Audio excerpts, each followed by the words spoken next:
할렐루야! 오늘은 세종을, 내일은 대한민국과 온 땅에 전도와 선교의 사명을 감당하는 세종순복음 드림교회입니다.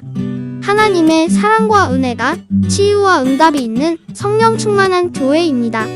구독과 중보기도로 드림가족이 되어보세요. 오늘도 주 안에서 참 좋은 날입니다. 환난 날에 나를 부르라, 이 제목으로 은혜를 나누고자 합니다. 인간의 짧은 일생 동안 경중한 차이는 있겠지만은 예외 없이 수많은 환난과 고통을 통하여 우리는 살아가게 됩니다. 그것이 정신적인 환난이 될 수도 있고 육체적인 질병을 통한 환난일 수도 있습니다. 가정적인 환난, 사회적인 환난, 국가적인 대환난을 겪을 수도 있는 것입니다. 왜 인간에게는 이와 같은 환난이 다가오게 되는가요? 인간은 환난을 겪지 않고 살아갈 수는 없을까요? 이와 같은 질문이 우리 마음을 괴롭힐 때가 있을 것입니다. 거기에는 여러 가지 이유가 있습니다. 첫째로 환난이 다가오는 이유는 우리가 인류의 조상 아담과 하와가 하나님을 반역하고 인간 중심으로 살겠다고 에덴 동산을 뛰쳐나온 이유로 이 땅은 저주를 받아 가시와 응급기가 나며 환난과 고통이 다가오게 되어 있는 것입니다. 이렇기 때문에 아담과 하와를 조상으로 삼은 인류는 그 어느 곳에 살든지 저주받은 땅에 사는 이상 환난과 고통을 피할 수는 없는 것입니다. 둘째로 환난이 다가오는 것은 인간의 직접적인 범죄나 인간의 실수로 말미암아 다가오는 환난입니다. 인간이 개인이나 집단적으로 죄를 짓고 난 다음 죄의 결과로 다가오는 시험과 환난은 피할 수 없는 것입니다.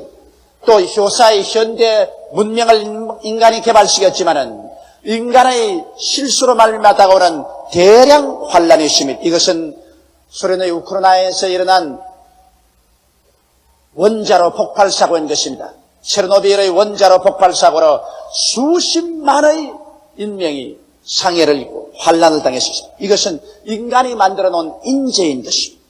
셋째로 하나님께서 우리를 회개시키기 위해서 보내시는 환난이 있습니다. 인간은 환난을 당하기 전에는 자기가 꽤 잘난 줄 알고 이기양양하고 자신만만하여 예수를 믿지 말고 나를 믿어라, 무슨 내 주먹을 믿어라 큰 소리 하지만은 시험과 환난이 다가와서 그를 부딪혀서 막다른 골목에 밀어넣으면 사람은 그 누구를 불구하고 하나님이여 나를 살려주십시오고 외치게 되는 것입니다. 환난은 우리를 깨우쳐서 회개시키는 하나님의 채찍이 될 수도 있는 것입니다.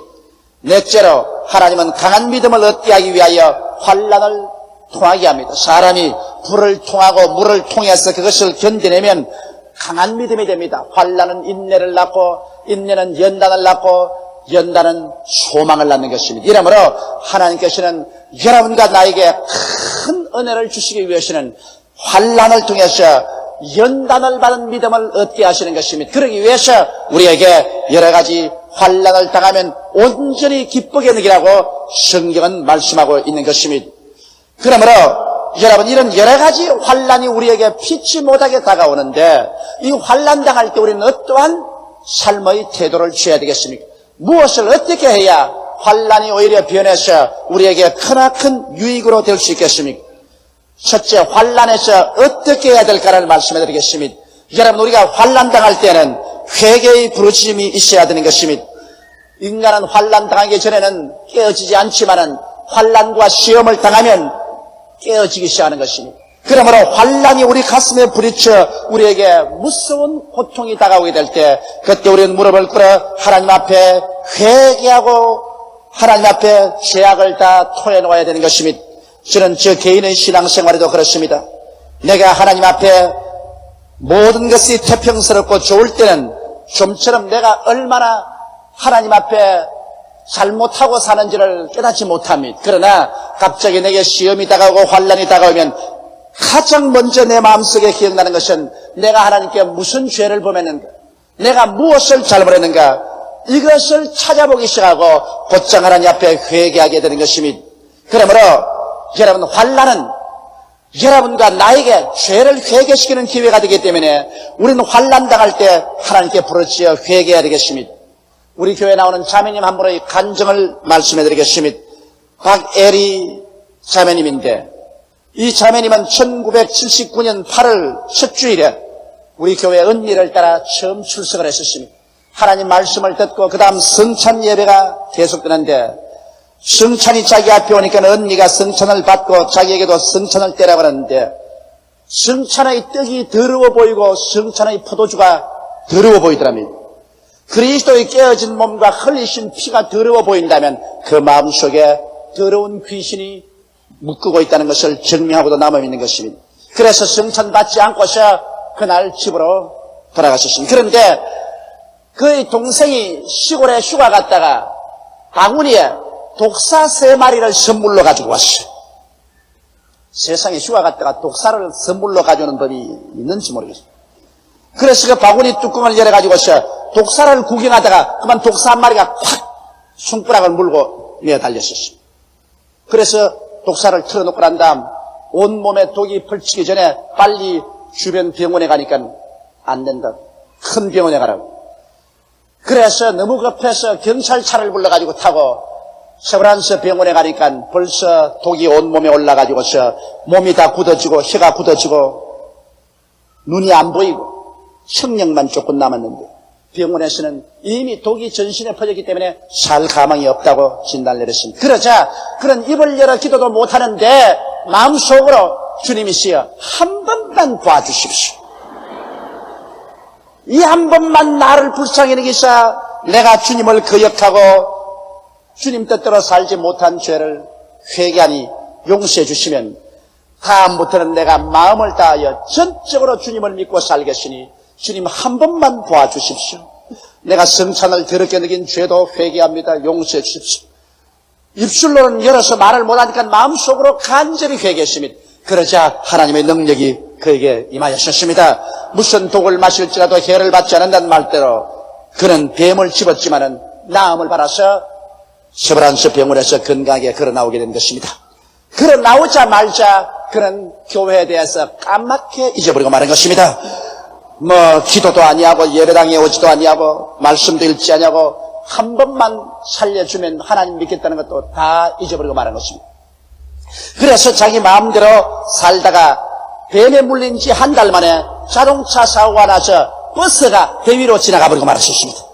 한번 생각해 보십시오. 승용차가 배 위로 지나가도 큰 사고인데 버스가 배 위로 지나갔으니 배 창자가 다 터졌습니다. 그래서 버스 회사에서 신속히 병원에 들어가서 혼수에 처한 이 딸을 수술을 했습니다. 1차 수술을 하고 그러고 난 다음에 조금 힘을 얻자 이제 정신이 들자 2차 수술을 하는데 2차 수술을 하러 수술실에 들어갈 때 비로소 정신이 좀 드니까 그가 뭐라고 하냐면 하나님 한 번만 더 봐주십시오. 한 번만 더 봐주시면 요번에는 회개하고 절대로 주님을 믿고 따라가겠나이다. 한 번만 더 봐주십시오. 그런데 수술실에 들어가 있는데 앞에 누가 흰 옷을 입고 왔어 있거든. 그러면서 너 진짜로 한 번만 더 봐주면 나를 따르겠느냐. 자기 아버지인 줄 알고 꼭 따르겠습니다. 그런데 눈이 열린 데 보니까 예수님이 적셔 있거든요. 이 지팡이를 잡아라. 근데 지팡이를 덜썩 잡으니까 그게 십자가더랍니다. 십자가 지팡이를 잡자 마음속에 큰 평안이 오고 마음이 안심이 들어왔어요. 그래서 수술을 받았었습니다. 의사들 하는 말이 너무 창자가 많이 터졌어. 의사로 살 수 있는 최선을 다해서 창자를 다 꼬매놓았는데 결과는 하나님께 달렸다고 그랬었어요. 그런데 기이하게 하나님의 기적적인 역사가 일어나서 그는 쉽게 다 치료를 받고 나올 때 의사가 하는 말이 당신은 병은 고치 말았지만 이제는 결혼은 못한다. 이제는 정상적인 여인이 아니다. 어린애기도 가질 수가 없다. 그것을 알고 나가라. 그 말을 듣고 나오니까 천천병력입니다. 시집도 못 가고 살 바에는 살 필요가 뭐겠는가. 그래서 집에 와가지고서 살려준 하나님께 고맙다 안 하고서 가락에 올라가서 쥐약을 가지고서 자살하겠다고 한강으로 나왔었습니다. 사람이 자기 급할 때는 한 번만 봐달라, 두 번만 봐달라 하고 자기 마음이 안 맞으면 그 다 잊어버린 것입니다. 그 쥐약을 단뜻 들고서 한강에 나왔는데 그 발걸음이 한강 뚝으로 온다고 온 것이 어떻게 잘못돼 가지고서 토요일인데 금요일인데 우리 철야기도에 와보기로 말하셨습니다. 그래서 온 성도들이 철야기도에 통성기도를 하고 또 나와서 하나님의 간증을 듣는데 거기에 정신이 팔려가지고서 자살할 것도 잊어버리고 같이 울고 기도를 하고 같이 통곡을 하고 그리고 아침이 되어서 마음에 모든 불유피한 것과 음울한 생각이 다 떠나가 버리고 말았기 때문에 그 죄악을 한강에 버리고 그리고 집으로 돌아가서 기도원에 들어가서 사흘 금식 기도를 했는데 많은 하혈을 했다는 것입니다. 그리고 몸이 건강해져 가지고서 직장에 들어갔는데 직장 동료 한 사람이 자기에게 끊임없이 결혼해달라고 따라다닙니다. 그래서 알 수 없으니까 동료를 만나서 나는 이렇게 자동차 사고를 당해서 수술을 하고 정상적인 여인이 아니다. 결혼을 해도 어린애기를 낳을 수가 없다니까. 그래도 좋다고. 어린애기 못 낳으면 고아원에서 애 갖다가 키우자고. 그래서 결혼을 했는데 아들 하나, 딸 하나를 낳았습니다. 기도원에 와서 금식할 때 하나님이 완전히 치료해 주었던 것입니다. 그래서 이제는 부부간에 행복하게 교회 잘 나오고 있습니다. 여러분 이 사건을 보십시오. 얼마나 사람이 미련하기에 환난을 당할 때는 한 번만 봐달라고 했다가 환난에서 피해 나오면 또 까맣게 잊어버리고 또 환난을 당하면 두 번만 봐달라고 그랬다가 그게 또 환난에서 나오면 그 다음 고맙다 말다 하고 쥐약 들고 또 죽으러 나오고 이것이 인간인 것입니다. 이렇기 때문에 인간은 좋은 일만 당해가지고서는 결코 회개하지 않으므로 하나님께서는 환난을 통하여 인간을 철저히 회개시키고 깨뜨리는 역사를 하는 것입니다. 이렇기 때문에 우리는 환난 당할 때 회개할 뿐 아니라 하나님 앞에서 결사적인 기도를 해야 하는 것입니다. 환난 당할 때는 다른 잔소리할 이유가 없습니다. 무슨 부정적인 말, 원망 그런 것 다 소용없어요.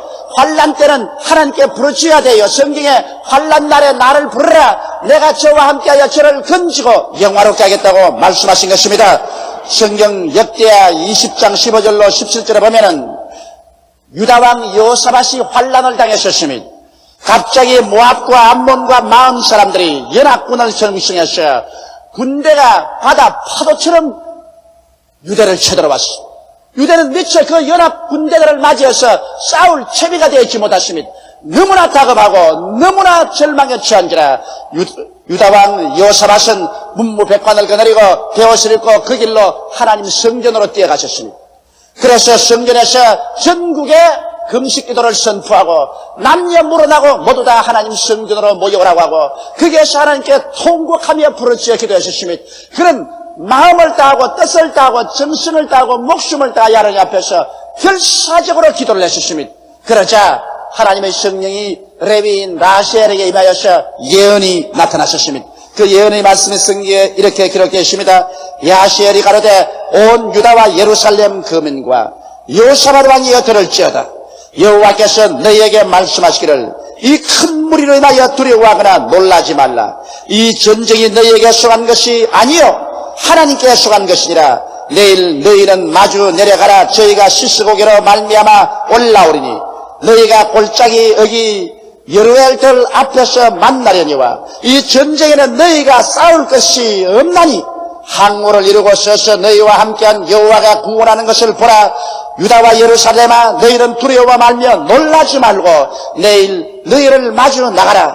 여호와가 너희와 함께하리라 하였느니라 하며 이 말씀을 듣자 그만 여호사밧 임금과 문무백관과 백성들의 마음속에 안심이 임하였습니다. 하나님께서 기도를 들어주셨으니 이제는 전쟁은 야훼 하나님의 것이 이 전쟁은 너희가 싸울 것이 없고 하나님이 직접 싸워주실 것이니 황호를 벌리고 나가서 야훼 하나님이 싸우는 것을 보라고 말하셨습니다. 그래서 그들은 성가대를 조직해서 전쟁에 나가서 연합군이 오는 앞에서 찬양을 불렀었습니다. 그러자 야훼 하나님이 역사하심에 자기들끼리 싸워가지고서 한 사람도 남김없이 들에서 다 넘어져 죽고 말고 유대는 대승리를 이루었던 것입니다.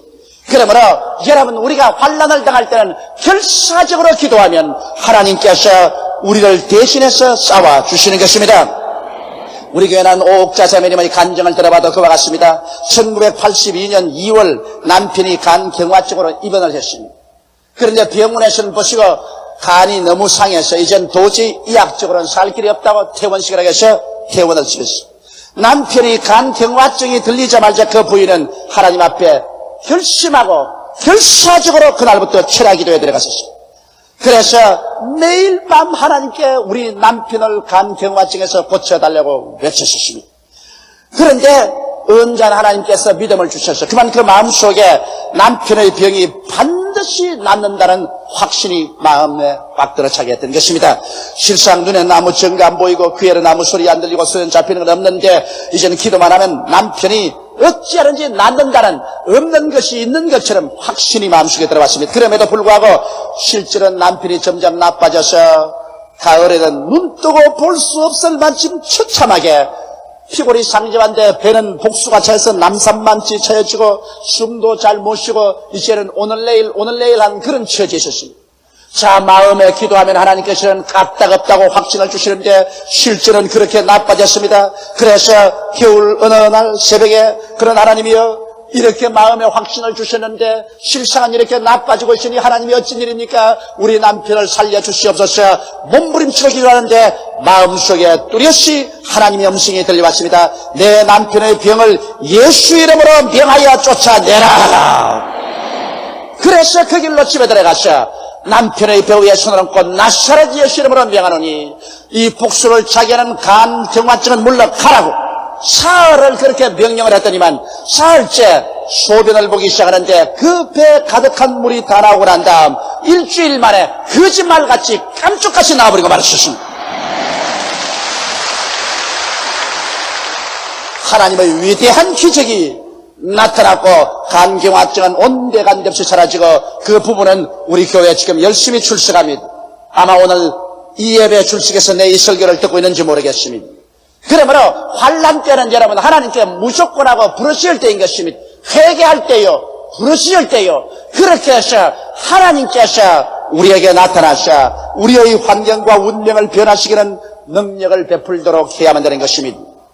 둘째로 환난은 반드시 우리에게 손해만 있는 것이 아니라 환난은 우리에게 유익도 다가오는 것입니다. 왜냐하면 인간의 교만은 환난만이 깨뜨릴 수 있는 것입니다. 사람이 환난 당하기 전에는 잘못된 길로 가고 탐욕에 꽉 들어차서 육신의 정욕과 안목의 정욕과 이 세상 자랑만 따라서 가다가 환난이 와서 환난의 철추가 내리쳐서 박살이 나면은 인간은 깨어져서 하나님께 순종하는 삶으로 돌아오게 되는 것입니다. 환난 당하기 전에는 내가 그릇 행하였더니 환난 당하고 난 이후에 하나님의 법을 지킨다고 시편 기자는 하나님께 말하셨습니다. 그러므로 오늘 대다수로 하나님 말씀 잘 지키고 순종 잘한 사람은 옛날에다 한번 얻어맞은 사람들이 그렇게 하는 것입니다. 이러므로 환난은 유익이 있습니다. 또 환난 당할 때 사람들은 하나님께 열심히 기도하게 되고 하나님 말씀을 가까이 하게 됩니다. 평상시 등 따숩고 배부를 때는 새벽기도 어떻게 새벽같이 일어나가지고서 기도를 하러 가노? 그런 소리 하지 마라. 철이야, 아이고 졸음이 와서 나는 못해. 그러다가 환난이 와서 한 대 때리면 새벽 4시면 벌컥 일어나요. 두 말 안 해요. 막 나가서 하나님께 부르짖고 밤에도 철야하면서 부르짖어도 피곤한 줄 모릅니다. 그거는 왜냐? 환난을 당하면 하나님 가까이 해야 되겠고, 그리고 말씀을 사모하고 말씀이 꿀보다 달고 송이 꿀보다 더 달아지고 성경을 읽고 그렇게 하는 것입니다. 대개 이 세상에서 바빠서 교회 못 나오고 말씀 못 읽는 사람들이 잘못해서 감옥에 들어가면 감방에 앉아서 하루 내 성경만 읽고 앉아야 되는 것입니다. 이와 같이 환난은 우리에게 기도하게 하고 말씀을 사모하게 하니 그 이익이 있는 것입니다. 또 환난은 여러분과 나에게 관련된 신앙을 주심으로 말미암아 신앙이 이제는 흔들리지 않고 강하게 되는 것입니다. 온실 속에 자란 신앙은 아무것도 맡길 수가 없습니다. 그러나 억센 시험과 환난을 당해서 흔들려도 흔들리지 않은 그런 믿음을 가진 사람이 하나님이 큰 일을 책임지고 할 수가 있는 것입니다. 셋째로 여러분, 환난은 여러분 우리에게 좋은 열매를 맺게 해주는 것입니다. 환난은 우리에게 장성한 신앙적인 인격의 열매를 맺게 해주는 것입니다. 사람들은 아담과 하와의 후손으로 태어났었을 때는 육신의 일밖에 모릅니다. 무엇을 먹을까, 무엇을 입을까, 무엇을 마실까, 세상의 부귀 영화 공명만 취해서 흙만 바라보고 세상만 바라보고 허덕허덕 뛰어나갑니다. 그러나 환난과 고난의 시련을 받으면은 이와 같은 삶이 완전히 깨어져서 인간의 삶의 목적이 무엇인지, 가치가 뭔지 이것을 알게 되는 것입니다. 내가 어디서 와서 왜 살며 어디로 가는가 이 문제를 생각하게 되는 것입니다. 환난 당하기 전에는 세상만 취하더니 환난 당하고 난 다음에는 비로소 인생이 허무하고 말로 다 할 수 없이 무의미한 것이로구나. 이래서 나사렛 예수 그리스도 앞에 나와서 예수께서 우리 위하여 십자가에 못 박여 몸짓고 피 흘려서 우리의 일생의 죄악을 다 용서해 준 것을 믿게 되고 예수 그리스도의 용서와 사랑을 통해서 천지와 만물을 지으신 하나님의 품에 안기게 되는 것입니다. 그리고 하나님 품에 안겨서 영원한 생명을 얻고 영생을 통해서 인생을 바라보니 인생에 무엇을 먹을까 무엇을 입을까 무엇을 마실까 부귀영화 공명의 삶이란 하나의 액세서리에 불과하게 보입니다. 오늘 있다가 내일 사라질 것과 같이 보입니다. 그러므로 그러한 세상에 묶이지 아니하고 이제는 영생의 대로를 향하여 가슴 펴고 걸어가는 이와 같은 인격적인 신앙을 얻게 하는 것이 바로 환난의 기이한 역사인 것입니다.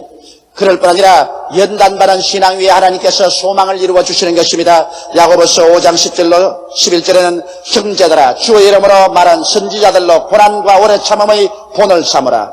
보라 인내하는 자를 우리가 복되다 하느니 너희가 욥의 인내를 들었고 주께서 주신 결말을 보았거니와 주는 가장 자비하시고 긍휼히 여기시는 자신이라.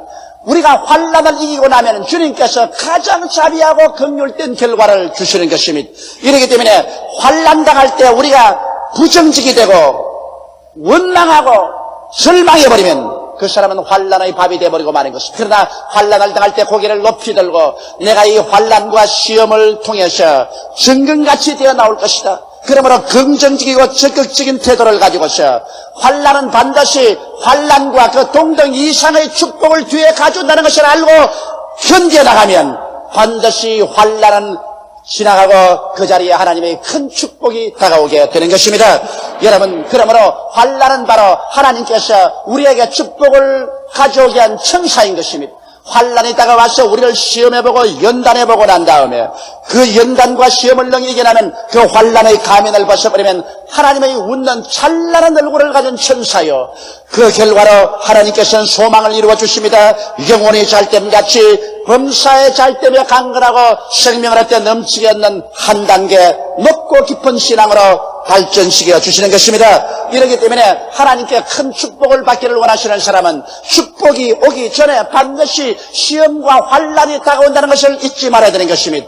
환난을 통해서 연단을 받은 신앙 위에 하나님께서 소망을 이루어 주시지, 하나님께서는 온 세상에서 자란 신앙 그 위에 축복해 주는 것이 아니기 때문에 환난 받을 때 우리는 감사할 줄 알아야 되는 것입니다. 성경에는 범사에 감사라고 말했었습니다.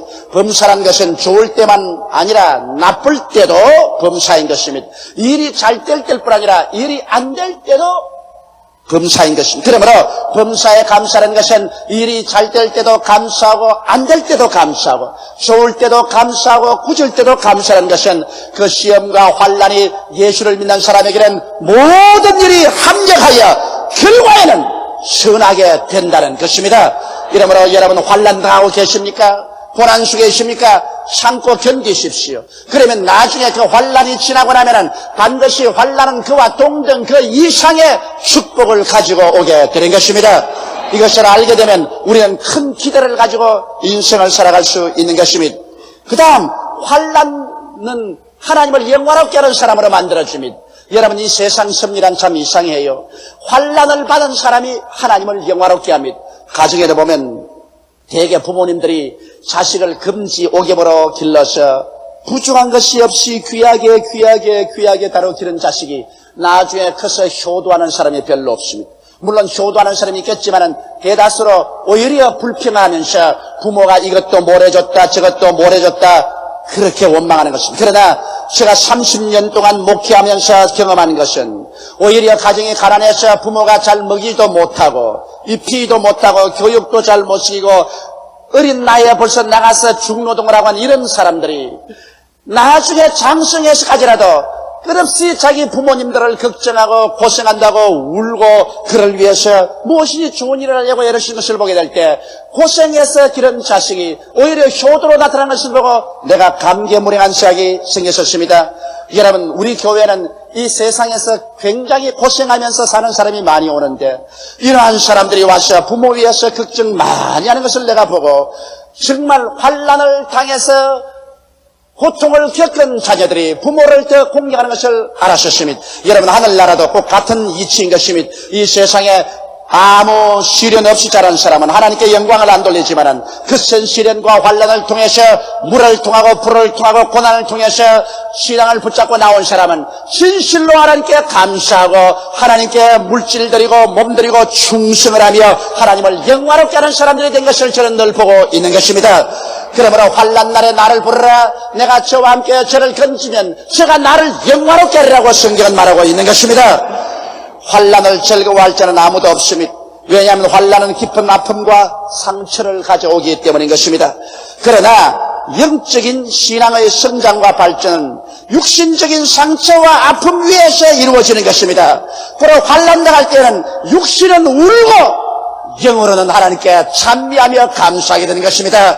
육신이 아프고 육신의 상처를 입은 사람만이 영적으로 하나님께 기도하게 되고 헌신하게 되고 하나님의 깊은 신앙 가운데 들어갈 수 있게 되는 것입니다. 다 같이 고개시켜 기도드리겠습니다. 만군의 야훼 우리 아버지 하나님이시여, 이 땅에 살면서 불티가 하늘로 올라감 같이 인생은 고난을 위해서 태어났다고 욥은 말했었습니다. 시험과 환난을 안 당한 자가 없지만은 시험과 환난 당할 때 잘못된 태도를 가진 사람은 신앙도 잃고 자기 인생도 파멸하고 맙니다만 시험과 환난 당할 때 하나님께 회개하고 주님께 결사적으로 부르짖으며 환난에 대해서 긍정적인 자세와 태도를 취하면 환난과 고난 우리의 밥이 되어 우리로 하여금 더욱더 신앙이 깊어지고 영혼이 잘되고 범사가 형통하고 강건한 사람으로 한 단계 성장한 신앙인으로 만들어주는 것을 알고 감사하옵나이다. 그러므로 아버지 하나님이시여, 좋을 때는 좋아서 감사하고 나쁠 때는 나쁜 것도 좋게 만들어줄 것을 알고 우리가 믿고 감사한 우리들 되게 도와주시옵소서. 예수님 이름 받들어 기도하옵나이다. 아멘.